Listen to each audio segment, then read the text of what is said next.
a good sign for Boston. And on the play here with Yeah, definitely. This is a worse sign for Boston. I mean, or this is a good sign for Boston, not a bad sign for Dave. yeah, this looks ugly for Dave actually, really Uh, ugly. yeah, it's. I mean, this is the problem. There's no amount of disruption that Madness can have to kind of stop this. LED is just not going to do it. The problem with Gliffle Brand too is you can't even attack into it. I mean, if Yeah, I was Boston, I would just not pay any life here. I would just pass the turn. You have a 7/7. You can pay life on your next turn to try to find a sneak attack to end the game, but you can just ride the 7/7 to victory in a lot of worlds. So this is gonna, this is as uphill as it gets. and we've had in the past, we've had players who play on these competitive bracket live streams talk about open deck lists makes it so combo players can't blah blah blah that whole conversation. But it looks like this is helping Boston having open deck lists here, just going for a turn one. Open deck list goes kind of all ways. I actually Yeah, really like open deck lists. I think from the perspective of the players, let me say the only metric which I don't like open deck lists is a little bit of like the excitement factor. right. Like it's a I little bit agree with less that. exciting when both players know what's going on and the commentators know that both players know what's going on. So then the people watching, the viewers, the spectators also kind of know that everything's happening at the same thing. But I think in every other metric, one of the really cool things about open deck lists is that especially from our perspective as the people watching the game and commentating, we get to understand exactly why people make decisions Yeah. and really explicate that. And I think that's really cool. And I think in this circumstance, you're absolutely right. This is a huge favor for Boston. I mean, Boston just knowing he doesn't have to play around anything Yeah. is a huge thing. But he also, knowing that Dave was on round one, he was probably into the chat. He probably like watched the game happen anyway. So he's Yep. probably vaguely aware of what was going to go on here anyway. Yep. It's certainly going to matter a little bit more in the next matchup, which I won't make any more comments about that. But Yeah, we do have the Monarch Matt Monroe trying to defend for the second week in a row here in round three. So whoever wins that will face the latest Monarch on the channel. So Gristlebrand drawing 7 here. this is the extra 7, so he's down to Yeah, 5. yeah, that is kind of low. It's a lot to force the Putrid Imp when an LED is in play. That's an interesting play. I mean, I guess you're just being safe because your situation is so good. You might as well not like put yourself in a bad situation. But I mean, look at that hand Boston kept. I mean, it was in any matchup. It was turn one, show and tell with forcible backup on the play. Like that's the power of Seek and Show. It's just going to do that. Um, so his hand would have been good. He would have could have not known anything about where the opponent was playing and still done the exact same play and still won the game on turn one. So Potentially, yeah. Roland MTG, thank you for the resub at tier 2, 15 months for Roland Chang. Thank you, Roland. Tier 2 sub, everybody. I'll go with Roland. Roland is the best. The longest standing monarch on this channel, is that true? I think it's pretty close between Jason Murray and Roland Chang. I'm Oh, not sure of the yeah, that's fair. Jason has some crazy streaks where he's just like for 2 months just sitting there. I might have technically held it longer because I played and then I didn't play for another like 6 months Yeah, or something, that's and then I true. came back. So if you really want to, boost my ego a little bit, I'll accept that. Okay, maybe for like days as a monarch you have a Yeah, record, but consecutive. Yeah, they have consecutive time spent it. yeah, that's true. Okay, so all Oh, right, why? that's strong. Okay, he's activating LED and he's discarding all these cards Interesting. and returned. That's actually really good. He's really. Is this just 4, 5, 6, 7, 8, 9, 10? 1, 2, 3. He's too short of lethal. Does he just need a That pump? if he draws a red source, he wins the game. Oh my, the turnaround. That is Wow. that is incredible. This is exactly what I was talking about. Oh, he's gonna daze one of the root wallas. Okay, so this and he should target one of the red ones. That's the better one. But even then, he's close enough to being able to race it too.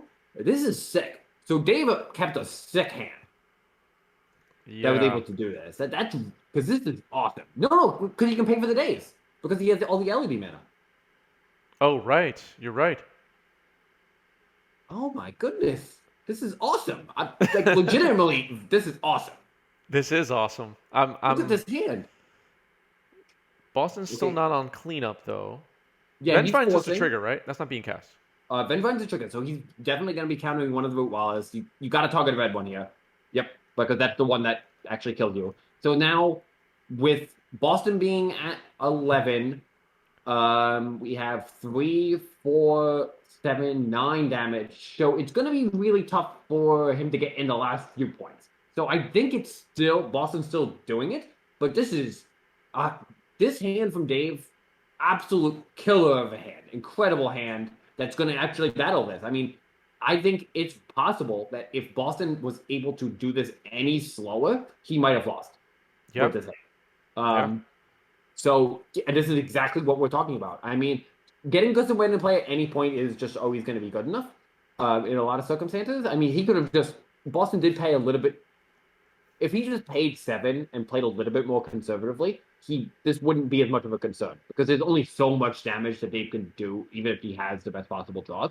But I think when you're in Boston circumstances, you have to think, how do I lose this game in which I'm so far ahead? And Dave having the perfect set of cards is kind of the only way you do it. So it's definitely worth keeping in mind that you should be more careful in these circumstances. Drawing 7 is fine, and it's still going to be okay that he drew 14. But these are the kind of outcomes you have to think about when you're like above 99% to win otherwise. Yeah, and I think Dave, even if Dave puts Boston at a really low life total after this turn, the 7 cards in Boston's hand are really scary right now.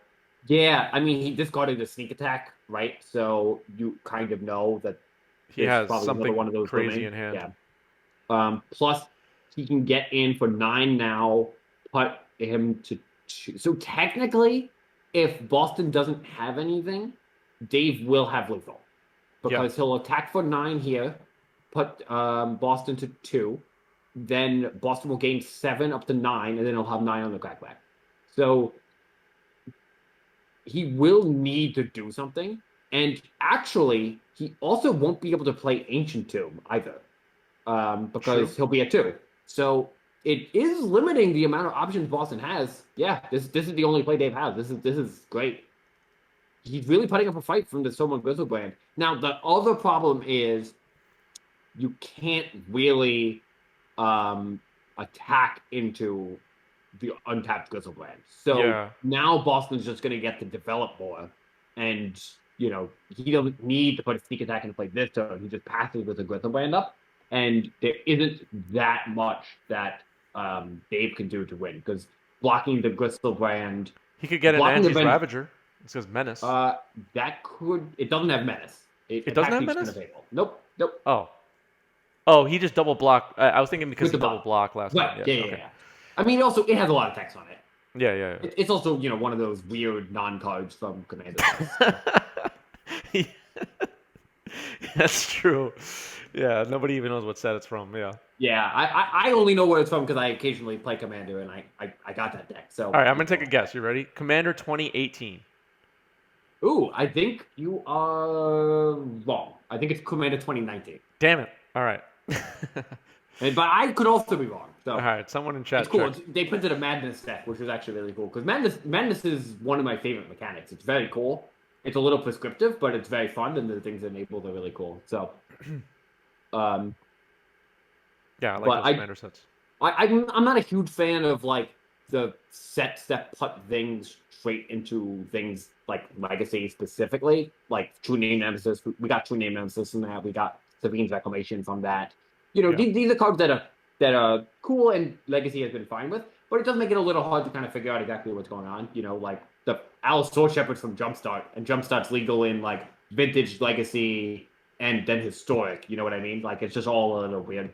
Yeah. Um, We've had some good but ones though. That Ethereal Forager and definitely, yeah. there's another one. I don't know. Oh, Ukima had a short life in Lurin. Yeah, yeah. Okay, here's Sneak Attack, and here's a Simian Spirit Guide. And here's the villain. Yeah, yeah, there we go. That'll do it. I mean, based on the start from Boston, I would have guessed this game would have been over 9 minutes ago. But the fact that they were able to have such a sick hand, and that's exactly the kind of hand that I can imagine Boston and his Sneak and Show deck having difficulty with. Like, it's difficult to know exactly what to disrupt in that hand because his only interaction is Force Will, right? Like he has Force Wills and Days, but that's really it. So assuming that Dave was on that play that game and he just cast Lion's Eye Diamond, are you just forcing Lion's Eye Diamond? Because if you're not, you're going to face down all of these Ruwalas and all that, just on turn one. So very, very cool. And I think that's the kind of hand Dave's going to need to have, unfortunately, a kind of really potent start. But very, very close, very good. Like every other deck in existence, Sneak and Show doesn't always have the perfect hand like Boston had in round one. Now, it is open deck list. He did keep 7 here. But um, I've played against Sneak and Show plenty of times, and, it's like turn 9. They still haven't really done anything. They're still catching Yeah, preordains. yeah, totally. All right, so Taiga off of fetch. Yep, plus an LED. So we didn't see a force on an LED, which makes sense. I mean, I think you'd rather force a Burning Inquiry. Um, but LED is the card that can set up the most busted starts here, outside of this Burning Inquiry. So, okay, and it's just going to resolve. So let's see what this has. That tells me because Dave's deck has no disruption that's meaningful in any way for the Seek and Show deck, that tells me that Boston does not have a force. So maybe he kept a hand that was resilient with a bunch of ponders. Maybe he kept a very fast hand, but he did not keep a disruptive hand. So Yeah. So now they're gonna do the webcam random card thing. Anger, is that Fury? anger, burning. I think that's another burning inquiry Oh, okay. Burning and Inquiry. add Mesa. Okay, so if he can discard some root wallers here, I mean, we'll see. I mean, if he has any number of hollow ones, he's going to apply a lot of pressure. Um, it looked like Boston discarded a City of Traders, a Brainstorm, and a Ponder. Right. Yeah, that looks about right. So we'll see. So he is just going to go for the LED. So he must have drawn some kind of Vengevine setup. Uh, oh, Ravager and Rootwalla. I mean, we'll see if Boston actually hit a Forcible off the Burning. Oh, nope. And yeah, now he gets to attack right away because of Anger, and he gets to draw 3 cards off the unused Ravager. It's not bad. No, this is. I mean, this isn't exactly as busted as game one, but this is the exact kind of start he needs. This is putting his opponent under a lot of pressure. And the thing with Anya's Ravager, they're not just attacking for a lot of damage, it's giving him all these resources to kind of set up a following turn that's going to put your opponent in a bad situation. Yeah. If oh, and a hollow one to follow up. I mean, this is good. The question is, can Boston get a show and tell going over the next turn or two? And it is going to very quickly have to be show and tell into Gristlebrand, right? Because if he showed and tells in Emrakul or Gristlebrand here is probably going to be good enough. But if he takes one turn off and shows in an Emrakul, it might not be enough because he's going to take if Dave wants him to, at the very least next turn, he's going to deal 9 damage, which is going to put Boston to 6, which means that an Emrakul in play blocks the hollow one, and then he'll take exactly 6 from the Ravager for the Rootwalla. So he's going to need to get a Gristlebrand in. And even if he gets a Gristlebrand in, it's actually possible, being at 6, that Dave could set up a situation that he can just have enough creatures on board that's going to power through it. So this could be very good. Oh, yeah. Dave's doing what he needs, and especially with a slow start from Boston. I mean, he discarded the city, so maybe he kept a hand that was able to do something a little bit more explosive, but the inquiry was disruptive enough. Yeah. But this is what Dave needs to do. Looks like top bottom, I believe. I can't imagine topping anything that isn't a kill spell. We're seeing some Lotus Petals. Ooh, triple Lotus Oh my Petal. goodness. Okay.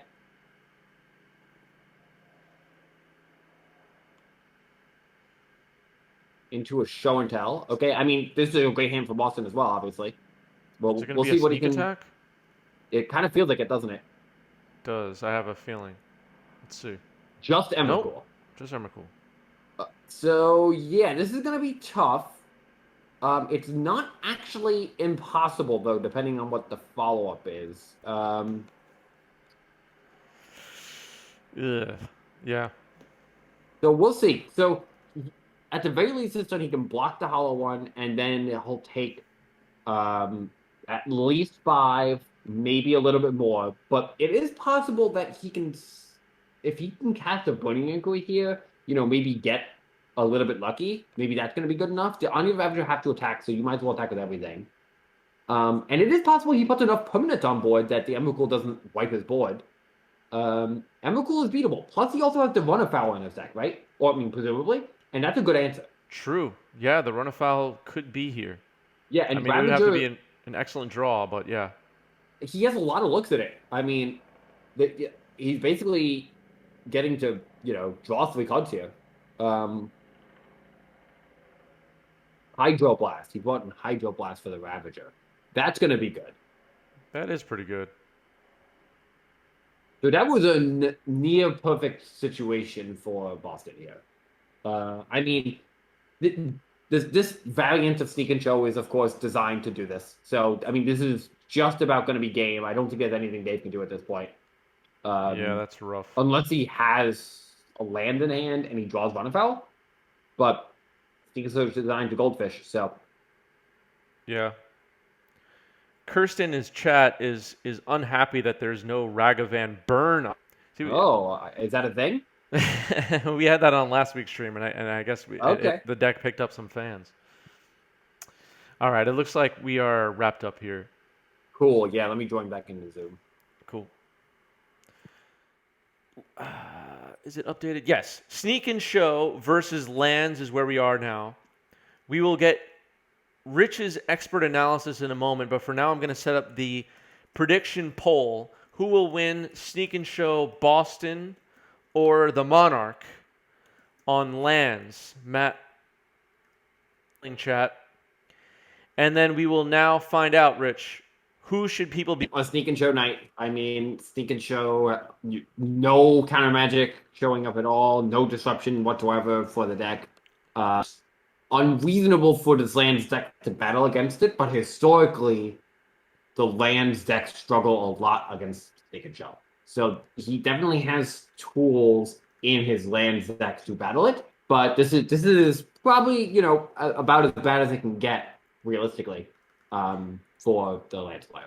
He knows he's against Sneak and Show. He knows it's a bad matchup, according to everybody. And keep here. So I do think Omid Nicholas helped Matt a little bit, but I actually think it might still help the Sneak and Show play a little bit more because the deck Yeah. is. So gonna be all starts where he could have a good start, and the Sneak and Show deck could be a little slower. Have to mulligan a few times. I don't think it is the norm for him to just have the was every single card is specifically exactly what he needed. So I don't think that's going to happen every time. Yeah. So we'll definitely see how this plays out. But Sneak and Show certainly has the edge. Yeah. I guess what I was getting at, just a last thought on that, is I've witnessed, a Lands player go land, Mox Diamond, play Exploration, play another land, pass, and then an opponent's like, great, I'm going to cast Sneak and Show. But now, Matt will be a little bit more prepared. That's kind of what I was getting definitely. at. Okay, I'm going to let the players know they could start. I'm going to start the clock. Ready to go. You guys can start. Good luck. Looks like they both kept 7. Yeah, go ahead. To your point, it is really nice that if he sees a hand that has like a Sword Splashes and a Prismatic ending, then he might think this is great against Delver, bad against combo. I'm gonna, keep it just in case they're on Delver. Now you can just ship that hand and know that it's not gonna be good to me. I mean, good enough. Right. So, starting up Savannah though, a little slow. Let me take a look at the deck list as well. We got 4 Mox Diamonds hanging out. It's a 3 Urza Saga deck. The fact that Matt has the main deck Pithing Needle. Like he can definitely combine cards in a way that's going to make things awkward. Pithing Needle on Gristlebrand and Mazavith does a decent amount of work. Pithing Needle on if he gets Pithing Needle on Sneak Attack and then plays Caracas, it actually Boston cannot win at that point with how his deck is Yeah, constructed. you're right. You're right. Because it will never he'll never be able to have two creatures in play. Well, no, there's no way for him to do it because the creatures will never have haste. Even if he puts them both in on the same turn, you go Caracas bounce, untap Caracas bounce. So if he can set that up, which might be more doable with the other sagas in the deck, that could give him a real chance. Yeah, yeah. There is some disruption in the main. That's a good point. And does he have like Glacial Chasm and stuff like that? I gotta look through the list again. I Yeah, was I think trying he to. has one of those. I could be mistaken though. There's a lot of cards here.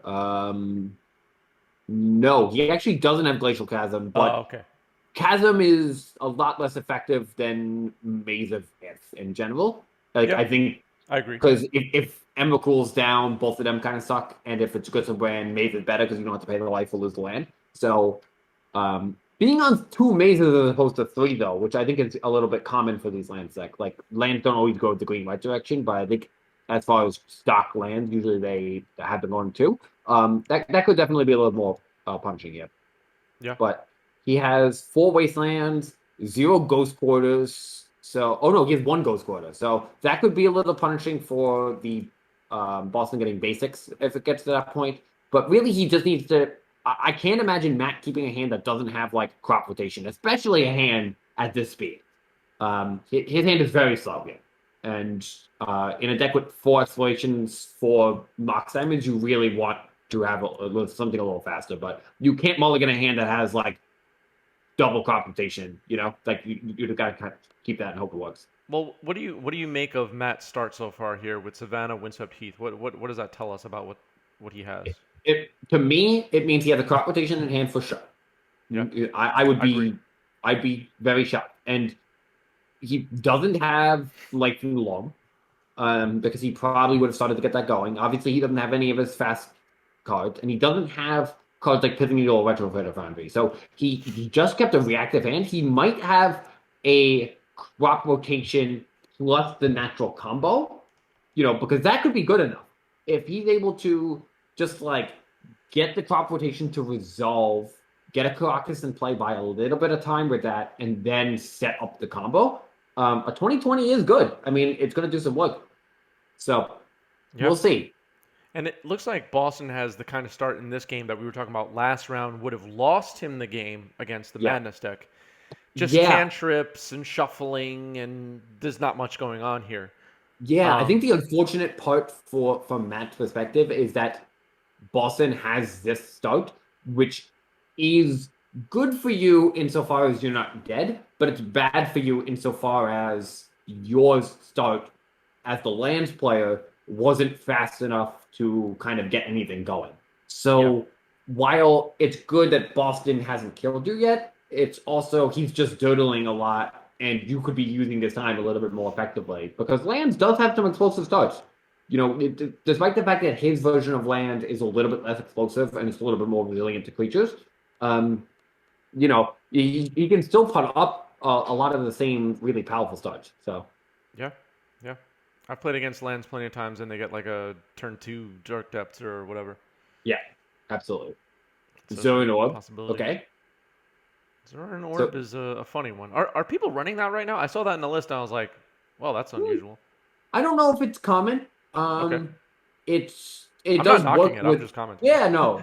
It does work with Life in the Home reasonably well. You have Urza Saga in the deck, so it makes some sense. Mhm. Just as a card to tutor off Saga. But I think I'd rather have, like a Soul Guide Lantern or something like that, personally. But if you're expecting a double player, I could see it being effective. Yeah. Yeah. We did have Burn on last week's stream, as we mentioned earlier, so maybe some Sure. tech. Yeah, absolutely. So Boston stuck with just blue mana. Not sure what that really means. Preordain. Other than that, he's trying not to get wasted. So how many basics does Boston have? Boston has 3 islands and 0 mountains. Hmm. So Once that third island comes down, that ghost code is going to be strip line. So that's good. Right.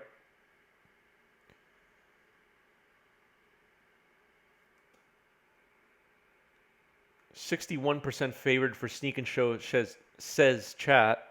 Over Ooh, that, 20,000 channel points are on the line. So a lot of 90s MTG Twitch channel currency is on the line here. yeah, a lot of optimism too. Yep, for sure.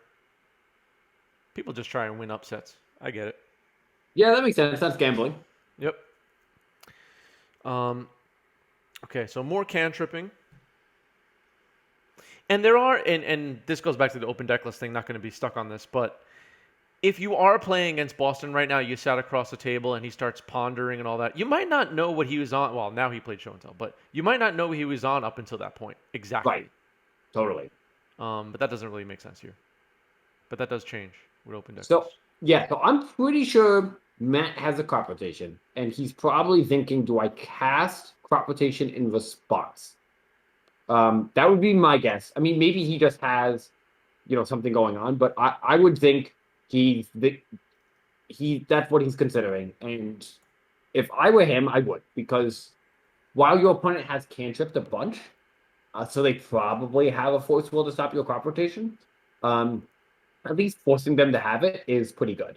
Now you could actually crop rotation for a Vespian stage, and then put in Dark Depths and force your opponent to jump block. That's not a bad line at all. So we'll True. see where he ends up, but I'm pretty sure he's going to put a crop rotation on the stack now. And I think if he has one, he should put it on the stack by now. But we'll see. I would expect it. I mean, if I'm Matt, I'm expecting I'm gonna cast a crop rotation and it gets countered, right?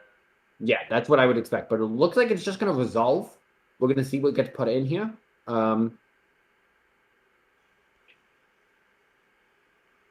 Let's see. Crystal Brand, Dark Depths. Okay. Okay. So a crop rotation is scary. Yeah, for sure. But if he had it, I still think it was right to cast it beforehand, because now Boston can just draw 14, and even a daze would be disruptive. But he might just have Sword to Plowshares. Not a great way to do it, but It's something. it at least does force him to do something. Um, Even if that something is draw 7, which is something he wants to do anyway. But at least you're doing it now, so he'd have to discard some cards, because it looked like he has like 5 cards left in hand, and now he's at 12 or something. So I believe he's at 9 now. I had life totals messed up on my end. Forgot about the ancient tomb. that seems correct. Fetch, Ancient Tomb, 16, pay 7. Yeah, not. Okay, so you paid 7, down to 9. Is it reasonable to go down to 2 here? Oh, he's doing it. Okay. Yeah, I mean, there's no particularly good way to get punished for this. Not that I can think of. I would. I mean, I don't know. Once you have 14 cards in hand, I'm pretty tempted to just let it resolve. Game 7, go up to 9, and then combo off again on your following turn. But Depends what he drew, yeah. that being said, he's going to have to discard down to 7 cards anyway. Yeah, true. It looks like I see a couple volcanic islands in Boston's hand. All right, Crystal Oh, Brand's he's just going getting to let it resolved. resolve. Okay, at least it's off. And then Boston has to discard. I mean, the timing on the Soul Splash works out. Yep. Um, No other effects before discard, though. so let's see. Matt can just play. Well, I don't think he has Death Beam Stage in hand, though. Because if he had Death Beam Stage, he would have played it last turn. So he can, if a show and tell got put in the stack, he would just be able to make a 20/20. So, Right. it doesn't make a lot of sense for him to have a Death Beam Stage. Also, he probably doesn't have a crop rotation again, because while I think that would be a card he would keep in his hand, I think he kept his hand because it might have had a couple of swords to or something, which ostensibly does handle Crystal Brand, at least Right. keeps the board clear. Right. We'll, No we'll see where Caracas this yet. goes. No Caracas. I mean, of course, he would have just put that in, and that would have been a really good setup. Or, of course, the thing he's looking for is just like a Caracas naturally, a Death Beam Save Dark Depths in his opening hand, and then that way that there's no way for your opponent to disrupt you, and you can keep yourself alive long enough with the Caracas. Like that's going to be the optimal setup, but clearly he doesn't have that. I just thought of the fact that a couple of times when I've seen lands win matchups like this, a key card was Rishadan Port as well. Sure. Rishadan Port tapping down their mana on upkeep. They can't really do much on their upkeep other than Brainstorm. Yeah, And yeah, definitely. it could really, in addition to Ghost Quarters and Wastelands, really lock the Sneak and Show player out of the game from early on. Yeah, Um, absolutely. Um, that's the mana denial. I mean, you got to do what you can, you know. So yeah, it's just like the lands that can only disrupt players in so many ways. So the fact that mana denial is their primary way of doing it, yeah, you got to kind of value those hands highly too. Like if I completely agree. If your hand is like, Rashad Port, Wasteland, Mox Diamond, stuff like that, yeah, that's probably the kind of hand I would keep for sure. yeah. Agreed. So, Yeah, Rishadan Port um, okay, worth so he's looking at. discarding some Dazes, Emrakul, Show and Tell, and it looks like a sneak attack there too. So almost positive he definitely has the way to rebuild because he's discarding some combo pieces. Um, I am sorry, Bumpkin Knight, but uh, I do not know what you are asking. Paper Legacy is sweet. I'm sorry, I don't know. um, So he used Wastelanding. That's good at least. Um, Pithing Needle, yeah, this is good, but I mean, it might be coming a little too late. He must have drawn that off the top, right? Because otherwise, you would put it in play right now. Does Boston not have a Force of Will? It looks like he doesn't. That could be good. I mean, it really just depends on if he can find Caracas, because that's a hard luck. If he can just Whistlebrand. Okay, so he's not going to hard luck, so that means he doesn't have. Um, that means by my count, he doesn't have the Caracas in hand, which we knew he didn't have from previous turn. But yeah, the Ghost Court is a little weird there. Because he has another island in his deck. So you're just kind of going down a land. yeah, It's not accomplishing that much. Plus, your opponent plays Days, right? So, like, doing that makes it less likely that you're going to be able to um, pay for Days in the future. And Matt can't have that many cards left in hand. Like, he hasn't done much, but he did play 1, 2, 3 spells, and he was on the draw, right? So, um, probably has like 4 cards left in hand, 5 cards, something like that. I believe so. And I believe our friends in Brazil in chat, we do have a lot of viewers in Brazil. Oi to our Brazilian viewers are expressing that they're very excited about Paper Legacy and seeing you involved with it, Rich. Listen, So love to see it. you have fans in Brazil. You'll have to go visit them. Maybe one day for sure. I'd like to. Let's plan a trip. Yeah, yeah, that sounds great. Um, Show and yeah. tell. So show and tell here. I mean, I got a glimpse of Boston's hand. He does have another. He has a sneak attack, so that's going to be good. Yeah, I mean, I guess you got to do what you got to do. He had a crop rotation this whole time, but now it's playing into days. Yeah, because you ghost courted. Interesting. So he had the crop rotation plus pithing needle, but didn't want to try to set up the lock. That's interesting to me. Activating sneak attack. Okay, Emrakul is beatable, but it seems like he no longer wants to play this game. I understand that. Yeah, So that was he did unfortunate. he did actually draw a combination of cards that I think could have been okay, and it's possible Boston was just going to be able to disrupt it. But again, resolving that crop rotation, getting Caracas, playing Needle and play, naming Sneak Attack, that would have locked out the game. So I don't know exactly what combination he drew his cards in, but the fact that he didn't do anything for a number of turns, and then on that last turn, he cast both Pithing Needle and Crop Rotation means he didn't just draw one of them. You know what I mean? Like he definitely had one in his hand. So the sequencing is a little weird there.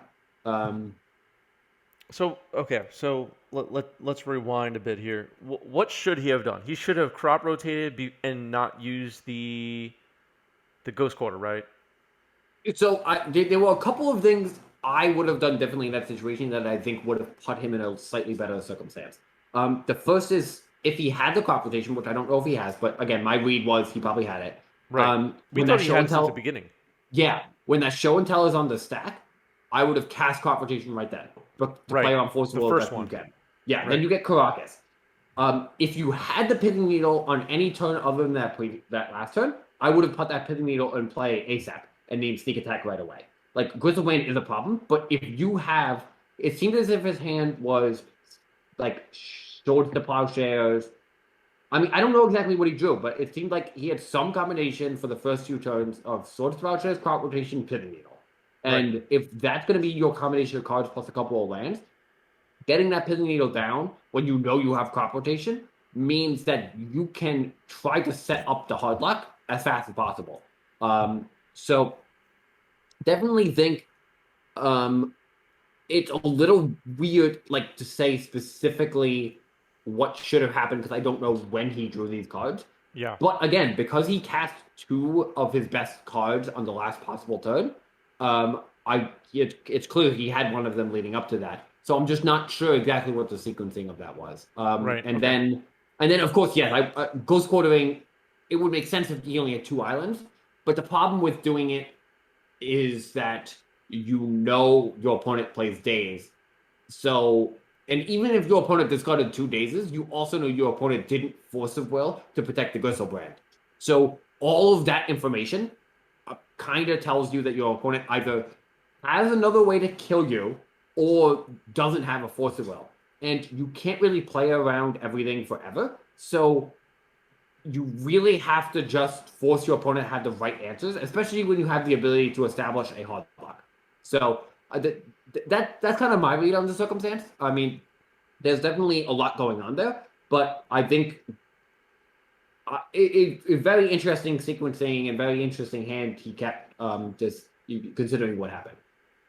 And just considering other scenarios that could have played out today, Dead Gael versus Madness was really close. Would Dead Gael have a decent matchup against either of these decks? Do you think? Just curious. Um, yeah, I mean, Dead Gale is probably going to struggle. It's hard because it does have the potential to have meaningful disruption against Negan Joe because Zotti's, him to talk, all that stuff is good. But Yeah. it does have a lot of bad cards. You know, Stoneforge Mystic is, even with getting Caldra, is still kind of slow. Right.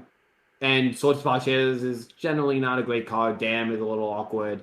Um, and Sneak and Show can just disrupt you, like cast a Force Roll on a key Zotchi, and then put a Ghost Wind in, and then Yeah. it's off to the races from there. But Yeah. I don't think it's too bad in that matchup. And then against lands, I would say it's definitely less favored against land. Like I'd rather play it against Sneak and Show. If Interesting. yeah, Okay. Yeah. I think the fact that Thoughtseize is good against Sneak and Show and it's not really good against lands means I'd probably just rather play, the situation with Thoughtseize is good. Yeah. Yeah. Yeah. Um, Plus, So yeah. well, Go ahead. the flip side is that Opposition Agent and Dark Ritual is very good against lands. So, True. but they have this version has 4 Sword Splashes and a bunch of prismatic endings. So, all that's to say, it's kind of tough to say. But Yeah. Yeah. Just wondering about that. totally. Um. Okay. I think we're all up to date on the bingo card, everybody. I got Snowland. I got the artifacts. Let me know if we hit anything else. We are not very close to a bingo, it appears. We need some help. Oh, there was a Snowland. That's funny. Yep. Dark Depths. Dark Depths is a Snowland. Yep. Chat has not predicted correctly yet, I believe. Well, chat needs to pick it up if they want to win their sweet bucks, sweet channel bucks. Okay. Expiration to start the game from Matt. That's a good card. Let's see if it Yeah, resolves. totally. I got a glimpse of Boston's hand there. It looks like he has Omniscience plus Force of Will, at least. And Omniscience is the card that he definitely does want in this matchup. There is a question. Forcing this is really tough. This is this could be one of Matt's best possible circumstances, in which he can threaten the combo to kill on turn 3. And Yep. you can't really ask for much more than that because it's uncounterable too. You know, if your opponent doesn't stop this exploration, that can be tough to stop. And as you said, this port can be disruptive. So It can. that's nice. That's going to make it difficult for Boston to, set up his lands in the way he wants to too. Because yeah, he's going to get basic island here, but there is some tension because now that's going to get ported, and if you ever get another red source, you're basically like if you wanted to play around port and not wasteland, you could just get all volcanics because then they port your volcanic, but you still have more volcanics to follow up. But here, if he ever puts a volcanic in play preemptively, it can just be shut down by the port. So Right. Well, a turn 1 ponder, and if exploration leads to 2 more land drops from Matt next turn, the port plus, let's say, Ghost Quarters and Wastelands and whatnot could win Matt the game, as we were talking about during could be game meaningful. one. I mean, Matt also, we didn't talk about it much. Matt gets a lot of good cards out of the sideboard. He has red blasts. It's possible you want to bring in Force of Vigor. Sphere of Resistance can be pretty good too. Red Blast is Yeah. definitely the most substantial gain, but we'll see what he has. Looks like he has some more ports. That's reasonable. Gavi Maya. Okay. Okay, so otherwise a relatively innocuous hand from Matt. Just kind of going on the mana denial strategy, which is effective for sure. So he's going to Yep. cast Brainstorm to make sure he uses his mana. That makes sense. Yep. Roland, thank you for the 1,000 cheer and all kinds of emotes in chat from Roland. Thank you, Roland. Hype train conductor Roland getting the party started. Love to see it. I'll knock that off the bingo card. Is that why we keep rolling around? We keep rolling around for many, many reasons. Yeah. We keep him around because we can't get rid of him because he just always wins, right? Yeah, that's true. He's always the monarch. He's always the monarch. Yeah. Roland on a little hiatus right now, vacationing from the crown. But he'll be back. All right. Another fetch for Boston. Let's see.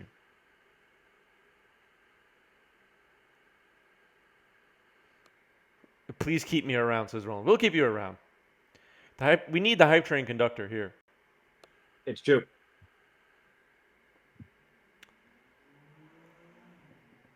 Sneak and show the old nemesis of lands. Yeah. It's a tough matchup. It's a really, really tough matchup for them. I mean, the tools do exist. As we saw in game 1, it was possible that the tools could exist. But you know what? As you said, this double port start is going to do a pretty good job of slowing him down. Yeah. He is cantripping a lot, which means he's going to be able to set up a circumstance that he can kill pretty quickly. It's very reasonable for him to just go, okay, soul land, show and tell, omniscience, kill you. But the points at least do add some level of disruption for sure. That's good. Freshman stage is good, yeah. And dog depth. Yeah. Oh nice. Yeah, look at that. All right, that's a pretty threatening start. Definitely. What were you saying? You had a few. I had a few like almost replays pop into my head of times I've seen lands beat Sneak and Show, and it was pretty reliant on Rishon and Port from my memory. But makes a lot of sense. Okay, so tapping the island. Let's see if he taps the other island as well, or if that's too dangerous. I think threatening the combo here is as good as you can get. I mean, you can't really beat show and tell, omniscience, Emrakul. Yeah. There's no setup that you're gonna have that's gonna beat that, and you just gotta kind of hope that a 2020 is gonna be good enough. This is a little bit. I mean, Boston's cast a lot of cantrips. It can't be that unreasonable for him to set up a kill here. But this is the kind of situation that if Boston kept this kind of hand against Madness, it would not have worked out so well.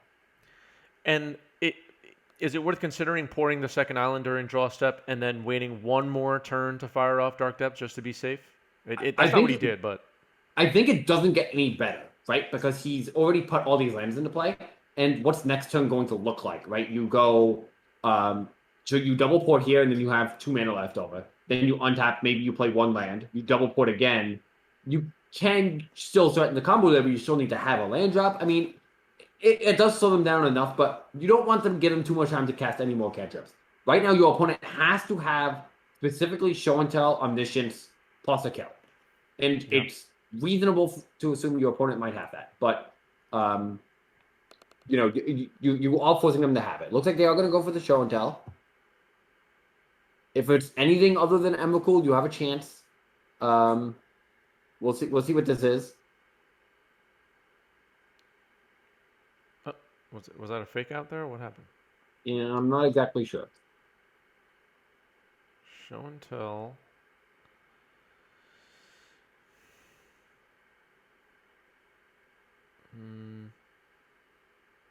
Hopefully not a miscommunication. Okay, they You seem to might be just okay. be deciding. Okay, great. Wasn't sure if someone revealed a card or whatever. All right. Sorcerer's Spyglass. Interesting. Interesting. Very interesting. So I'm assuming that's going to name Thespian Stage, right? Yeah, you basically have to. Or is it non-land? I always forget. No, this one can name lands. It can't name. It can't stop mana abilities. Okay, great. Um, Yeah. but he only has 4 cards in hand, and he's gonna face down double port. So you are stopping the 2020, but not. This is like you're winning the battle, but not necessarily winning the war. I mean, of course. Plus, you can also, if you're in um the land player seat, you can just activate Dark Depths to remove some counters. So, which he chose not to end the turn there, which that definitely could add up a little bit. Every counter matters here because you are going to be. That's a great draw. This is good. I mean, he doesn't really have anything going on yet, but the fact that you're going to stop your opponent from developing at all here is really strong. So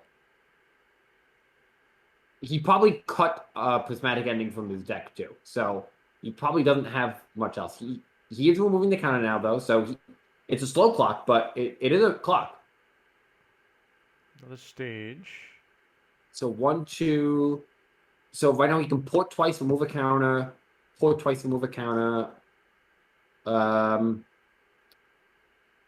Yeah, I mean and at the last moment he can bust 3 off of 1, 2. Now he can bust 3 off of it. So he just keeps tapping down.